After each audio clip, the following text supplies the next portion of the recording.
So ওইভাবে যদি চিন্তা করেন, yes, it tax maybe a little amount of money, but আমি বিশ্বাস করি যে life is all about risk, and the biggest risk is not taking any risk. True. আচ্ছা, আজম ভাই, মেইন আলাপ আলোচনার ভিতরে ঢুকে আমি বেশিক্ষণ আপনাকে আটকায় রাখবো না, ১ ঘন্টা হায়েস্ট, ঠিক আছে? আমাকে বলেন তো, আমরা যদি একটা পাই চার্ট করি আপনার টোটাল কর্মযজ্ঞের, আপনি যা যা করেন, অনেক কিছু করেন আপনি, সবকিছুর ব্যাপারে আমি জানি না, এবং আমি শিওর যারা শুনতেছে তারাও অনেকে সবকিছুর ব্যাপারে জানে না।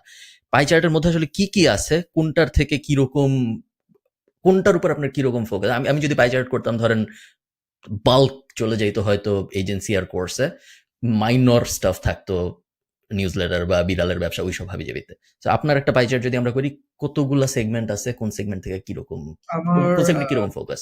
70% আমার ফোকাস হচ্ছে আমাদের নিজেদের ব্র্যান্ড গুলা, আমাদের অ্যামাজনে যে ব্র্যান্ড গুলো এক্সিস্ট করে। এটা হচ্ছে হুম, ইভেন আমাকে যদি জিজ্ঞেস করেন what I have done in last 10 years, 70% plus time আমি স্পেন্ড করছি for Amazon private level. I have created multiple brands. এটা হচ্ছে আমার 70%। এবং বাকি 30%কে যদি আমি চপ করি, তাহলে পারে আমাদের যেই ট্রেনিং প্রোগ্রামটা, সেটা আসবে হয়তো 5% to 7%, more or hmm, less. তারপরে হচ্ছে বাই ফ্রম দুবাই প্রজেক্ট, এটা হয়তো অ্যারাউন্ড 4%, 5%।